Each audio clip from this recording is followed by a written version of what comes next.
નમસ્તે વિદ્યાર્થી મિત્રો, હું તમારી માટે આજે લઈને આવી છું સ્વાધ્યાય 14.1 ના દાખલા. ઓકે, તો દાખલા નંબર 1 માં થોડી થિયરી ટાઈપનું છે જે આપણે અહીંયા સોલ્વ કરીશું. બરાબર, તો આમાં પહેલો દાખલો જે છે એમાં આપણો ફર્સ્ટ ક્વેશ્ચન એ છે કે ઘટના ઈ ની સંભાવના પ્લસ ઘટના ઈ નહીંની સંભાવના કેટલી થશે. બરાબર, પહેલા આપણે એ સમજીએ કે કોઈ ઘટના છે. હવે કોઈ ઘટના ઘટે તો એ આપણે ઘટનાને ઈ નામ આપીએ. બરાબર છે, તો ઈ નામની ઘટના સમજી લો કે ઈ નામની ઘટના જે છે એના કુલ પરિણામો આપણને 8 મળે. એમાંથી ઈ સંભાવના થાય એની સંભાવના 5 છે. તો હવે ઈ નહીં ઈ ઘટના બને છે તેની સંભાવના આટલી છે. બરાબર, 5/8. હવે ઈ નથી બનતી એની સંભાવના કેટલી હોય તો 8 માંથી 5 માઇનસ કરી દેવાના તો આપણને ઈ નહીંની સંભાવના મળશે. બરાબર છે, 3/8 મળશે. હવે એમ કહે છે ઈ ની સંભાવના એટલે કે 5/8 અને ઈ નહીંની સંભાવના એ બંનેનો સરવાળો કરીએ છીએ. બરાબર છે, તો હવે આપણે એનો સરવાળો કરીએ તો શું થશે? 5 ને 3 8 8 એકા. ઓકે, તેની સંભાવના શું થઈ? 1 થઈ. તો કોઈ બી ઘટના બને છે, બરાબર છે, કોઈ ઘટના આજે બની તો એની સંભાવના કંઈક તો આવશે જ ને. જેમ કે કોઈ વસ્તુ છે એની અડધી સંભાવના આવી અને અડધી સંભાવના એની એ નહીં થાય. વસ્તુના બે પહેલું છે, જેમ કે એક સંભાવના એની હકારાત્મક હોય અને એક સંભાવના એની નકારાત્મક હોય છે. બરાબર છે, તો બંનેનો આપણે સરવાળો કરીએ તો હંમેશા એક સંભાવના બને છે. તો આનો જવાબ અહીંયા આપણે એક. બરાબર, પછી એમાં બીજો ક્વેશ્ચન છે કે ઉદ્ભવી ન શકે તેવી ઘટનાની સંભાવનાને તેવી ઘટનાને શું કહે છે? તો જે ઉદ્ભવતી જ નથી, જે ઘટના બનવાની જ નથી, જે કોઈ ચાન્સીસ જ નથી એ ઘટવાના. બરાબર છે, ઘટનાની તો એવી ઘટનાઓની સંભાવના હંમેશા 0 જ હોય. જે વસ્તુ કદી થવાની જ નથી એ વસ્તુની સંભાવના હોય જ નહીં, એટલે એની સંભાવના 0 આવે. બરાબર છે, તેવી ઘટનાને કઈ ઘટના કહે છે? તો તેવી ઘટનાને હંમેશા અશક્ય ઘટના કહેવાય. શું કહેવાય?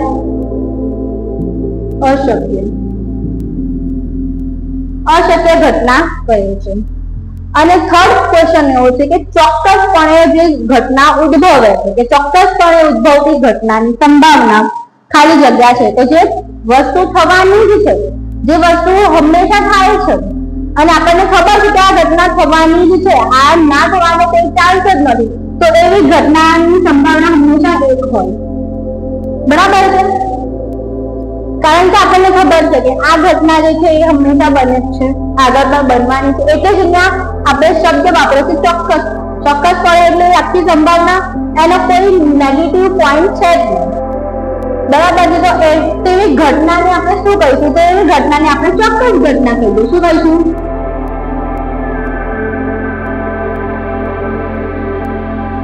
ચોક્કસ ઘટના. ઓકે, પ્રયોગની તમામ મૂળભૂત પ્રાથમિક ઘટનાઓની સંભાવનાઓનો સરવાળો ખાલી જગ્યા છે. જેટલી કોઈ બી આપણે પ્રયોગ કરીએ છીએ, બરાબર છે, અને પ્રાથમિક ઘટનાઓ જે હોય મેં તમને પહેલા જ માં સમજાવ્યું છે કે કોઈ પણ ઘટના થાય એના બે પહેલું હોય, કાં તો એક નેગેટિવ હોય કાં તો એક પોઝિટિવ હોય. બરાબર છે, તો એના જે પ્રાથમિક એટલે કે મૂળભૂત જે ઘટનાઓની સંભાવનાઓનો સરવાળો આપણે કરીએ છીએ એના જેટલા પણ પરિણામ આપણને મળે છે બધાનો આપણે સરવાળો જો કરીએ તો એનો સરવાળો શું થશે? 1 જ થશે. બરાબર, તો આનો આન્સર પણ 1 આવશે. ઘટનાની સંભાવના ખાલી જગ્યાથી મોટી અથવા તેના જેટલી અને ખાલી જગ્યાથી નાની અથવા તેના જેટલી હોય છે. તો સંભાવના હંમેશા 0 થી 1 ની વચ્ચે હોય. સંભાવના હંમેશા 0 થી 1 ની વચ્ચે હોય. તો મોટી સંખ્યા હોય છે કે 0 થી મોટી હોય શકે એટલે અહીંયા 0 આવે. સંભાવના 0 થી મોટી અથવા તેના જેટલી, કાં તો 0 હોઈ શકે છે આપણે અહીંયા જોયું, અથવા 0 થી મોટી હોઈ શકે છે અને ખાલી જગ્યાથી નાની અથવા તેના જેટલી હોય છે. તો સૌથી મોટી જે ઘટના જે છે એ ચોક્કસ હોય તો એની સંભાવના 1 થાય છે. બરાબર છે, તો અહીંયા સંભાવના 0 થી 1 ની વચ્ચે હોય તો સૌથી મોટી સંખ્યા 1 આવશે. તો અહીંયા પણ 1 આવશે કે સંભાવના જે છે એ 1 જેટલી અથવા 1 થી નાની હોય છે. બરાબર, તો આ હતો આપણો દાખલા નંબર 1. દાખલા નંબર 2 માં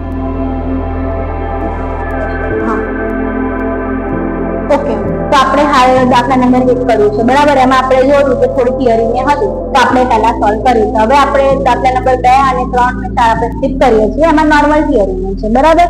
તો આપણે થિયરી માટેનો હું અલગ વિડીયો કરીને મૂકી દઈશ.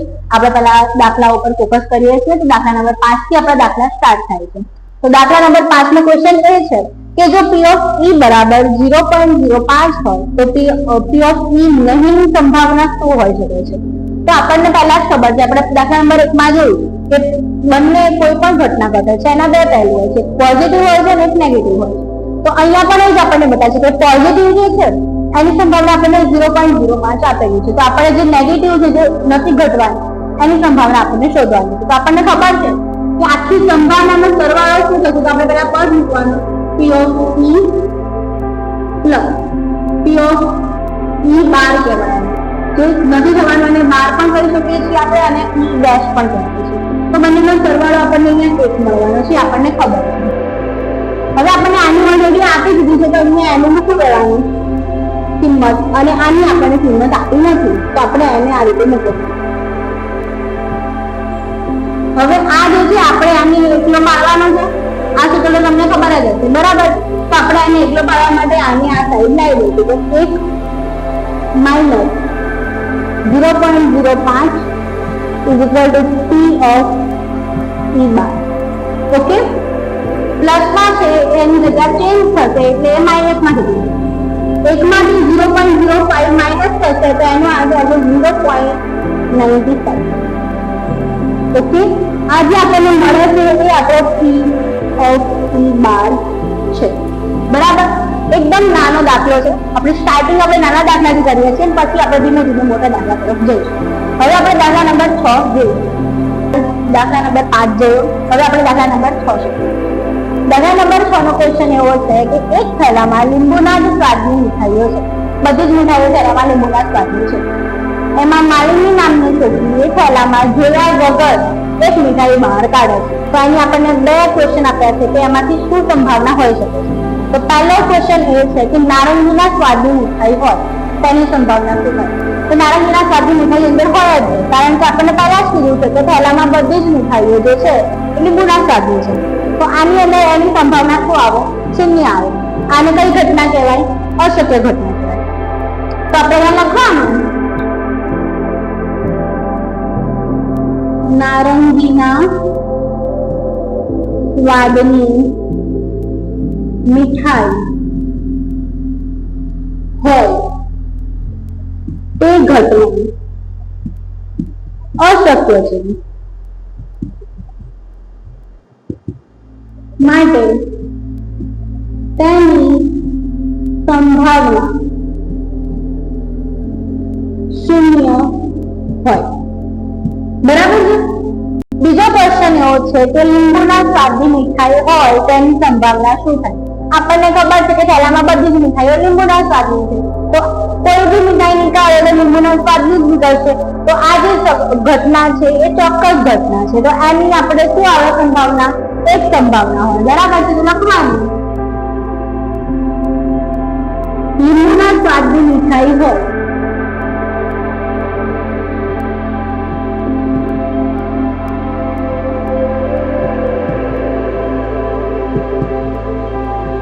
તે ઘટના ચોક્કસ ઘટના છે.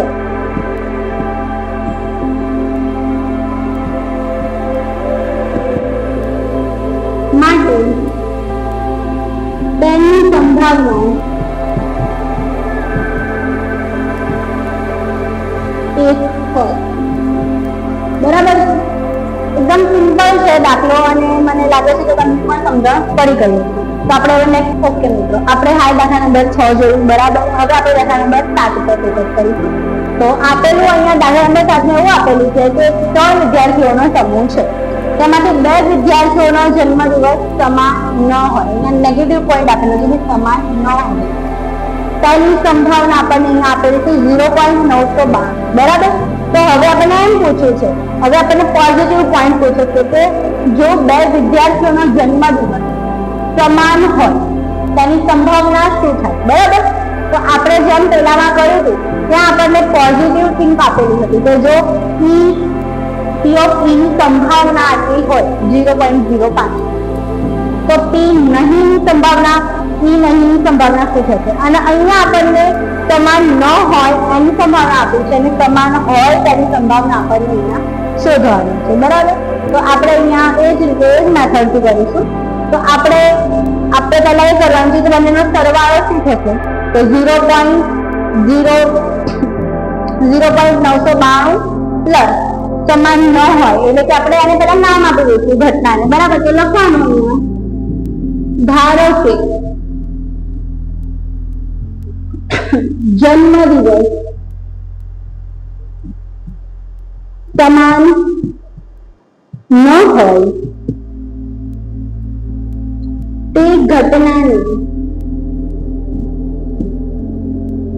P of A બાર કહેતા. નેગેટિવ જે ઘટના હોય એને હંમેશા A બાર અથવા આપણે એને B નામ તો B બાર અથવા ડેશ આપણે કહી શકીએ છીએ, બરાબર? તો હવે આપણે અહીંયા જોવાનું કે સમાન હોય તે ઘટનાને P of A કહેવાય, બરાબર? આપણે આનું સૂત્ર બી આપણને ખબર છે, બરાબર છે? પણ આની અંદર સૂત્ર લાગુ પડશે નહીં. હા, ઓકે. તો આપણે પેલી રીતે કરીશું જે રીતે આપણે દાખલા નંબર 5 કર્યું છે એ રીતે જોવા જઈએ તો P of A plus P of A બરાબર 1. તો P of A નું આપણને આપેલું નથી એટલે આપણે P of A ને મૂકીશું પ્લસ P of A બાર આપણને અહીંયા આપેલું છે શું છે? 0.912 બરાબર 1. તો હવે આપણે P of A ને 1 ની આ સાઈડ લઈશું એટલે આપણે ચેન્જ થઈ જશે, બરાબર છે? તો P of A બરાબર 1 માઇનસ 0.912. તો 1 માંથી 0.992 જાય તો આપણને P of A કેટલા મળે? 0.008, બરાબર છે? તો આપણને P of A અહીંયા મળી ગયો છે. તો P of A આપણી કઈ ઘટના હતી કે જો જન્મદિવસ સમાન હોય એ ઘટનાને P of A કહેતા. અને આપણને એ પૂછ્યું કે બે વિદ્યાર્થીઓના જન્મદિવસ સમાન હોય તો એની સંભાવના શોધો. તો આપણને અહીંયા સંભાવના મળી ગઈ છે. તો આપણે અહીંયા લખવાનું કે બે વિદ્યાર્થીઓના જન્મદિવસ સમાન હોય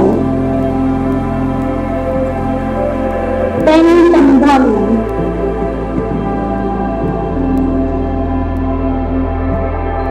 કેટલી મળી આપણને? 0.008 થાય. ઓકે, તો આપણે દાખલા નંબર 7 પણ અહીંયા કમ્પ્લીટ થાય છે. હવે આગળના દાખલાઓ આપણે નેક્સ્ટ વિડીયોમાં જોઈશું. તો મળીએ, બાય.